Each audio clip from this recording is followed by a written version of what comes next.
Hey, selamat datang kembali di channel ini. Sebelum kita mulai, jangan lupa like, subscribe, dan nyalain loncengnya supaya kalian gak ketinggalan konten berikutnya. Hari ini, kita bakal bahas sebuah film horor yang beneran bikin merinding. Bukan cuma karena jump scares-nya, tapi karena ada sosok monster yang terinspirasi dari mitologi Norse kuno yang gelap dan misterius. Film ini judulnya The Ritual. Yuk, kita bedah alurnya dari awal sampai akhir. Cerita dimulai dari sebuah reuni kelas. 5 sahabat lama yang pernah jadi teman sekamar di kampus berkumpul lagi untuk minum-minum bareng.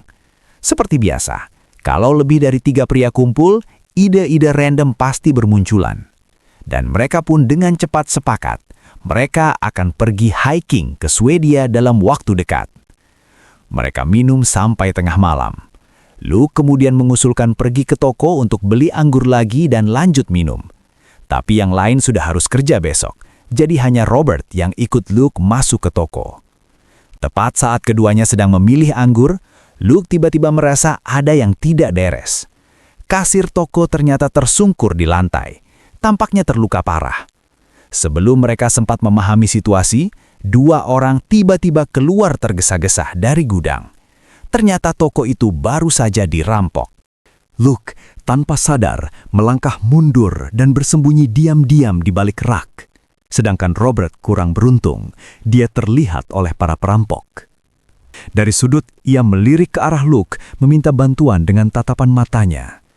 Sebenarnya Luke sudah menggenggam sebotol vodka, tapi dia ragu-ragu, dan akhirnya tetap tidak bergerak untuk menolong. Para perampok semakin tidak sabar, Robert pun ambruk. Tidak ada yang menyelamatkannya. 6 bulan berlalu dengan cepat, tapi kejadian malam itu masih terus menghantui Luke. Meskipun Robert telah tiada, 4 orang yang tersisa tetap menepati janji lama mereka, pergi hiking ke Swedia. Setelah mencapai puncak, mereka mengeluarkan foto Robert sebagai kenangan. Di dalam hati semua orang tahu, Robert mati karena kepengecutan Luke. Jika saja Luke berani berdiri dan melawan, 2-2, para perampok pasti tidak akan seberani itu. Tapi karena rasa sayang sesama teman lama, ketiga orang itu tidak mempermasalahkan Luke secara langsung. Luke pun merasa sangat malu. Keesokan paginya, mereka mengemasi perlengkapan dan berencana pulang lewat jalur yang sama. Tapi naas, Dom tiba-tiba terkilir pergelangan kakinya. Sayangnya Dom memang sudah punya luka lama di kakinya. Jadi jalan pun semakin sulit. Kalau mereka kembali lewat jalur semula, butuh 6 jam untuk kembali ke tenda. Lalu 8 jam lagi ke hotel. Total 14 jam. Jelas tidak mungkin buat Dom. Maka Hatch, sang pemimpin tim, punya ide. Kalau mereka nerobos lewat hutan perawan di bawah gunung, jarak garis lurus ke hotel bisa terpangkas setengahnya. Mereka seharusnya bisa sampai sebelum gelap. Luke tidak punya pilihan lain. Ia setuju. Dan saat itu keempat orang itu tidak tahu bahwa keputusan ini adalah keputusan yang paling akan mereka sesali seumur hidup. Dari luar hutan itu tampak biasa saja. Tapi begitu mereka masuk, hal-hal aneh terjadi silih berganti. Yang pertama, kompas tiba-tiba tidak berfungsi. Hatch hanya bisa memimpin berdasarkan pengalaman. Tapi makin jauh mereka berjalan, suasananya semakin asing. Di dalam hutan yang begitu lebat, keempat orang itu tidak menganggap serius kejadian ini dan tetap melanjutkan rencana. Sampai mereka menyadari, hutan lebat di sekeliling mereka, tanpa terasa, sudah berubah menjadi hamparan pohon-pohon mati. Lalu terjadilah sesuatu yang mengiriskan. Di kejauhan, pada 2 pohon mati, ada seekor rusa yang digantung. Anggota tubuhnya terjulur seperti manusia. Organ dalamnya sudah dilubangi. Jelas bukan rusa yang sedang beristirahat atau mati biasa. Tapi, siapa yang rela-relanya datang ke tempat sesepi ini untuk melakukan hal semacam itu? Karena jelas ada jejak aktivitas manusia yang baru, Luke menyarankan semua orang untuk segera bergerak. Anehnya, perjalanan yang seharusnya hanya 6 atau 7 jam itu ternyata berlanjut hingga malam tiba, dan mereka masih belum bisa keluar dari hutan. Lebih parah lagi, hujan deras tiba-tiba turun. Dalam kondisi seperti ini, mustahil untuk kembali ke hotel malam itu. Saat mereka bersiap mendirikan tenda, Luke memperhatikan sesuatu. Ada ukiran-ukiran aneh di pohon di depannya. Apa itu? Simbol-simbol itu adalah rune khas dari tradisi Luhn, aksara yang erat kaitannya dengan mitologi Nordik. Dalam legenda Norse, Raja Odin rela mengorbankan mata kanannya sendiri sebagai imbalan mendapatkan kebijaksanaan. Ia bahkan menggantung dirinya di pohon dunia selama 7 hari 7 malam demi memahami makna rune. Setiap rune memiliki kekuatan magis tersendiri, dan jika dikombinasikan, kekuatannya jauh lebih besar. 2 rune di pohon itu kemungkinan berfungsi sebagai semacam segel. Hedge lalu melihat sebuah rumah kayu tidak jauh dari sana. Daripada mendirikan tenda, lebih baik berteduh di sana. Ia menendang pintu hingga terbuka dan memimpin ketiga temannya masuk. Luke masuk paling terakhir. Tiba-tiba, ia mendengar suara beberapa burung gagak berkoak. Entah kenapa, suara itu terasa seperti pertanda buruk. Bagian dalam rumah itu relatif bersih. Ada senapan tergantung di rak, jadi sepertinya ini memang tempat perlindungan sementara bagi pemburu terdekat. Tapi, ada untayan rune yang tergantung di balok-balok kayunya, dan itu membuat tempat ini terasa sangat ganjil. Kegelisahan Luke semakin kuat. Ia memberitahu Hedge tentang suara burung gagak tadi. Tapi Hedge tidak terlalu memperdulikannya. Hedge memeriksa kompor, sementara menyuruh Phil dan Dom naik ke lantai atas untuk mencari bahan bakar. Dom menemukan beberapa meja dan kursi tua. Phil di sisi lain melihat sebuah ruangan tertutup. Dengan hati-hati, ia melongok ke dalam dengan bantuan cahaya senternya. "Guys, naik ke sini sekarang juga. Ada apa?" Di tengah ruangan, berdiri sebuah patung terbuat dari jerami dan lumpur. Bentuknya menyerupai manusia, tapi tanpa kepala. Tangannya diganti dengan tanduk, dan yang paling mengganggu, di bagian bawahnya terdapat sepasang kaki yang menyerupai cakar ayam. Phil langsung panik. Nafasnya memburu. Ia meminta semua orang untuk segera turun dan pergi dari tempat ini.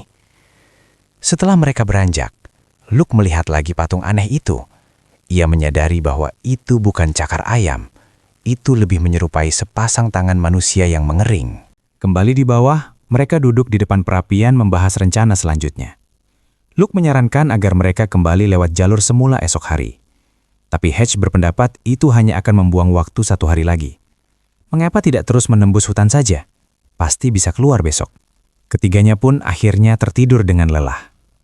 Entah berapa lama kemudian, Luke tiba-tiba terbangun oleh cahaya menyilaukan. Ia menatap keluar jendela. Tampaknya sudah fajar. Ketika ia membuka pintu, ia melihat sebuah supermarket. Luke masuk begitu saja, mulai mengambil vodka dari rak, tapi saat ia berbalik ke arah pintu gudang, ia akhirnya sadar di mana dia sebenarnya berada. Ini bukan supermarket. Ini adalah toko yang sama, tempat Robert dibunuh 6 bulan lalu. Luke terbangun dengan terkejut. Di luar jendela, ada sesuatu yang menghilang ke dalam kedalaman hutan dalam sekejap. Dan di dada Luke, muncul 5 lubang luka yang sebelumnya tidak ada.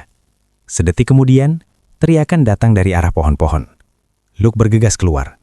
Ia mendapati Hedge tengah dilanda mimpi buruk yang membuatnya meronta-ronta. Luke mengeluarkan senter dan menemukan bahwa Hedge sebenarnya hanya ketakutan ingin buang air kecil malam-malam. Lalu, Luke menoleh ke Dom. Kondisinya sama saja. Setelah Dom sadar, Luke menyadari ada yang hilang. Phil tidak ada. Pakaian Phil berserakan di tangga. Luke dengan hati-hati naik ke lantai atas. Dan di sana, ia menemukan Phil.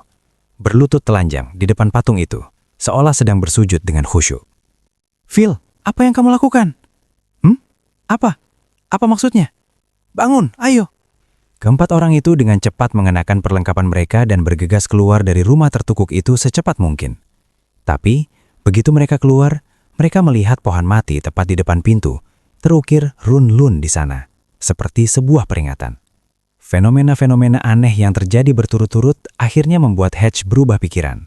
Ia memutuskan untuk kembali lewat jalur semula. Tapi Dom, yang ketakutan habis-habisan, justru keras kepala memilih sebuah jalan setapak yang ia temukan. Menurutnya, jalan setapak pasti menuju peradaban. Kita bahkan nggak tahu kemana jalan itu pergi. Bisa-bisa kita malah nyasar ke Norwegia. Aku muak dengan jalanan hutan seperti ini. Jalan setapak berarti ada peradaban di sana. Meski khawatir, ketiga orang lainnya terpaksa mengikuti Dom. Jalan setapak itu terasa sangat aneh. Mereka berjalan cukup lama, tapi arahnya tidak pernah berubah. Hatch merasa ada yang tidak beres, seolah jalan ini mengarahkan mereka justru lebih jauh ke dalam hutan. Lalu Dom menemukan bekas-bekas yang tampaknya baru dirapikan. Pertanda ada aktivitas manusia. Dan benar saja, 10 menit kemudian muncul rumah kayu lagi di depan mereka. Kali ini Dom tidak mau masuk. Mereka terus menyusuri jalan setapak hingga Dom tidak tahan lagi dengan nyeri pergelangan kakinya dan terpaksa berhenti. Memanfaatkan jeda ini, Luke memutuskan memanjat lereng bukit untuk melihat arah keluar hutan dari ketinggian. Tapi setelah sampai di atas, ia hanya menemukan satu hal. Hutan, tak berujung, ke segala arah. Luke menatap luka di dadanya dan tidak tahu harus bagaimana. Lalu sesuatu yang aneh terjadi lagi. Ada sesuatu yang menyerupai tangan di pohon mati di jauh kejauhan. "Hei, ada sesuatu di atas sana. Apa maksudmu?" Tapi kejadian-kejadian aneh yang Luke lihat, kebanyakan hanya terlihat olehnya sendiri. Dom yang sudah sangat ketakutan justru jadi marah dibuatnya. "Kalau bukan karena kamu, kita nggak akan ada di tempat sialan ini." Luke tidak mengerti apa maksud Dom pada awalnya, sampai Dom akhirnya memecah keheningan dan menyebutkan kejadian di toko itu. "Kamu punya beberapa orang yang melawannya ya, tapi kamu nggak bisa berdiri. Kamu bukan temanku lagi. Nggak setetes pun darah ada di tanganmu, sialan." Dom telah mengungkap luka lama Luke. Perahu persahabatan itu akhirnya retak. Mereka tetap harus terus berjalan. Luke memilih diam. Memendam amarah hanya akan memperburuk keadaan. Tak lama kemudian, mereka menemukan area yang sangat aneh. Tidak ada tanaman yang bisa tumbuh di sana. Phil menggali tanah dan menemukan tenda terkebur di dalamnya. Dari foto di dalam dompet yang ikut terkebur, tenda itu milik sebuah keluarga yang terdiri dari 4 orang. Hatch menggali lebih dalam dan menemukan kartu kredit. Tanggal kadaluarsanya 1984. Itu artinya, keluarga berempat itu kemungkinan besar sudah lama tewas di hutan ini. Rasa putus asa semakin mencekam. Hatch buru-buru menenangkan ketiganya. Ia sudah meninggalkan pesan di hotel sebelum berangkat. Seseorang akan datang mencari mereka dalam 5 jam. Mendengar hal itu, ketiga pria itu kembali bangkit dan melanjutkan perjalanan. Tapi gelap datang lagi lebih cepat dari yang mereka kira. Mereka terpaksa mendirikan tenda lagi. Saat itulah Hatch diam-diam memberitahu Luke. Cedera Dom semakin parah. Tidak mungkin bisa terus seperti ini. Maka ia meminta Luke yang paling kuat secara fisik untuk berangkat sendirian esok hari dengan kompas dan peta, mencari bantuan. Hatch akan tinggal menjaga Dom dan Phil. Luke kembali ke tenda dan mulai menata perlengkapannya. Tapi kemudian, suara aneh datang dari luar. Dengan hati-hati, Luke membuka tenda. Dan di depan matanya, adegan yang sudah sangat ia kenal kembali. Seperti mimpi, seperti malam itu di toko. Para perampok memukuli Robert, mengambil cincin kawinnya, lalu berbalik menatap Luke. Luke tersentak, sadar itu hanya halusinasi. Tapi teriakan nyata datang dari luar tenda. Luke bergegas keluar. Phil berlutut menangis, dan Hatch sudah menghilang. Di kegelapan jauh di dalam hutan, teriakan Hatch terdengar sayup-sayup. Kali ini, Luke tidak mau lagi berdiam diri. Ia langsung berlari ke arah suara. Tapi Dom menahannya. "Kamu nggak bisa lihat apa-apa sekarang. Kalau kamu terus lari tanpa arah, kita semua bisa benar-benar sesat." Luke terdiam. Dengan berat hati, ia kembali ke tenda dan duduk di sana hingga fajar.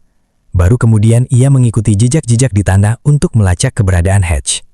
Ketika Luke yang berjalan paling depan tiba-tiba berhenti, Dom yang di belakang mendongak kejauhan. Bulu kuduk berdiri. Di antara 2 pohon mati, Hatch tergantung. Persis seperti rusa yang mereka temukan kemarin. Darah kering membekukan tubuhnya. Luke sangat menyesal. Kalau saja semalam ia tetap mengejar. Mereka menurunkan jenazah Hatch dari pohon, mengambil peta dan kompasnya, lalu melanjutkan perjalanan bertiga. Dom masih sempat berpikir, mungkin ini ulah pemburu sesat yang sedang memburu mereka seperti rusa. Tapi Luke tahu, ini bukan ulah manusia. Tak lama kemudian, mereka menemukan sungai dan jejak kaki di tanah. Harapan baru. Mereka mengikutinya, berjalan dengan sisa tenaga. Akhirnya, setelah mendaki bukit yang curam, Luke berlari ke depan untuk mencari jalan. Setelah melewati beberapa pohon besar, Luke melihat cahaya. Pintu keluar hutan. Tidak jauh lagi. Bahkan lampu-lampu di kaki gunung sudah terlihat. Luke bergegas kembali untuk berbagi kabar baik. Tapi ia menemukan Phil sedang memukul-mukulkan senter ke tanah. Seperti sedang mencari sesuatu. "Apa yang kamu lakukan?" "Kami mendengar sesuatu." Tiba-tiba, Luke melihat Dom tersungkur di tanah. Panik, ia membantunya berdiri. Tapi kepalanya terbentur pohon. Luke pingsan. Ketika Luke sadar, ia mengelilingi sekelilingnya dengan senter. Sesuatu seperti sedang menatap dia dari dalam kegelapan. Lalu terdengar bisikan Dom dari balik sebuah tunggul pohon. "Luke, kesini!" Kini tinggal mereka berdua. Phil sudah tidak ada.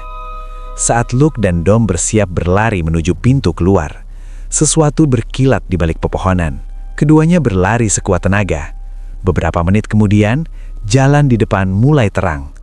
Tapi Luke tiba-tiba menemukan sesuatu di sebuah pohon. Bukan cahaya yang ia kira, melainkan obor. Dan Phil tergantung di pohon itu. Persis seperti Hatch. Luke tidak punya waktu untuk menangis. Ia menyeret Dom dan bergegas masuk ke sebuah rumah kayu di kejauhan. Begitu mereka masuk dan menarik nafas, Luke memperhatikan seisinya. Seorang wanita berambut putih berlutut di depan sebuah patung ganjil, seperti sedang berdoa. Tapi sebelum Luke sempat melihat lebih jelas, tendangan keras menghantamnya hingga pingsan. Luke terbangun, ia mengamati sekelilingnya dari celah-celah papan. Sekelompok orang tua keriput tampak sibuk membangun semacam alat. Ada sebotol kaca di atas meja. Sementara Luke berusaha memotong talinya dengan pecahan kaca, pintu tiba-tiba didobrak. Seorang wanita kurus berjalan masuk. Luke mengenali wajahnya. Wanita ini adalah ibu yang ada di foto yang pernah ditemukan. Wanita itu dengan lembut memberikan segelas air ke mulut Luke. Sikap yang tidak terduga itu justru membingungkan Luke. Lalu wanita itu memeriksa luka di dada Luke dan menemukan tanda yang sama seperti miliknya. Artinya, Luke adalah orang yang terpilih. Wanita itu juga memberikan air ke Dom. Tapi tanpa diduga, sikapnya berubah seketika. Dom diseret keluar. Beberapa detik kemudian, jeritan Dom terdengar dari lantai atas. Seorang wanita muda masuk dan mencoba menenangkan Luke. Mereka sedang mempersiapkan sebuah pengorbanan. Sebentar lagi selesai. Dom kemudian dikembalikan, tapi ia tampak seperti baru saja berjalan dari mimpi buruk yang nyata. Dom bercerita kepada Luke dengan sungguh-sungguh. "Pastikan kamu menemukan cara untuk membakar tempat ini sebelum kamu pergi." Malam tiba, Dom diseret keluar lagi dan diikat ke sebuah rak yang baru saja selesai dibangun. Itulah yang disebut sebagai altar pengorbanan. Dari tempat itu, Dom bisa melihat dengan jelas banyak tiang yang mencancang manusia di pohon-pohon mati di kejauhan. Mereka semua adalah para pelancong yang tersesat ke hutan ini. Saat langit benar-benar gelap, sesuatu terasa mendekat dari dalam hutan. Para pengikut ketakutan, tapi sang pemimpin mereka justru menenangkan. "Mengapa kita tidak melakukan ini sekarang? Apa yang kamu tunggu?" Tepat saat Dom bersiap melihat monster yang mengerikan muncul dari kegelapan, yang keluar justru seorang wanita. Ternyata, dialah yang menjadi istri dari monster itu. Dom tidak percaya dengan apa yang dilihatnya. Wanita itu akhirnya menampakkan wujud aslinya. Ia adalah monster itu sendiri, yang selama ini menyamar sebagai manusia. Ia mengangkat Dom dan memasukkan tubuhnya langsung ke dalam pohon mati. Luke yang mendengar teriakan Dom dari luar, mematahkan paksa jari jempolnya agar tangannya lepas dari tali. Seorang wanita muda masuk. Luke buru-buru menyembunyikan tangannya di belakang punggung dan berpura-pura masih terikat.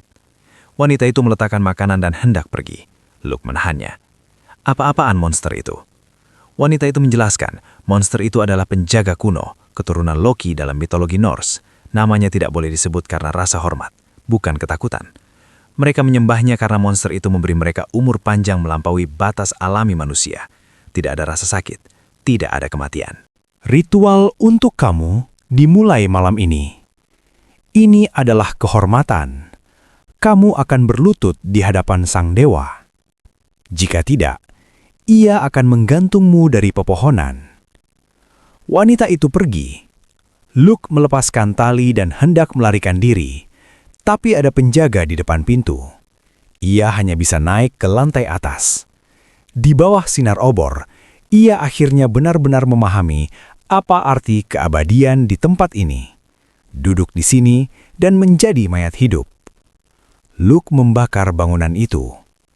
Saat semua orang panik memadamkan api, Luke bergegas masuk ke gudang dan mengambil pistol. Saat itulah suara gemuruh datang dari dalam hutan. Para pengikut ketakutan, berlutut. Mereka merasa ini hukuman dari dewa mereka. Luke mengambil kesempatan itu dan melarikan diri ke dalam hutan. Di dekat api yang membakar rumah kayu itu, Luke melihat wanita berambut putih tadi diangkat oleh sang monster. Luke khawatir wanita itu pun akan digantung di pohon mati. Padahal, sebenarnya Luke bisa pergi begitu saja tanpa menoleh. Tapi ia tidak bisa. Ia menembakkan pistol ke arah monster itu. Pistol itu tidak terlalu melukai sang monster. Tapi bagi sang monster, itu adalah penghinaan. Monster itu langsung mengejar. Luke berlari sekuat tenaga, tapi halusinasi kembali menghantamnya. Ia tersandung, jatuh, tapi terus berlari. Akhirnya, monster itu berhasil menyusulnya. Monster itu mengangkat Luke dengan mudah. Luke hampir berakhir seperti teman-temannya yang lain, tersangkut di pohon. Tapi tiba-tiba, Luke berlutut. Ia menjatuhkan dirinya ke tanah dan berlutut. Dan secara tak terduga, monster itu berhenti menyerang. Ia mengangkat tubuh bagian atas menghadap bulan, seolah menikmati pemujaan dari Luke.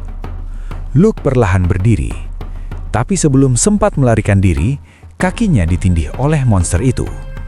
Rupanya, sang monster belum puas. Saat itulah, Luke melihat bayangan Robert di benaknya. Ia mengambil kapak yang terletak di tanah.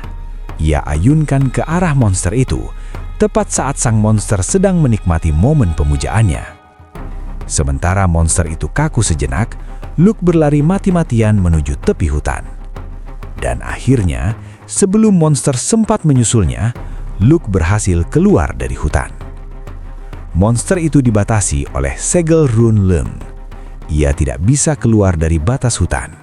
Ia hanya bisa memancarkan amarah dan menunggu musafir berikutnya yang nekat masuk hutan.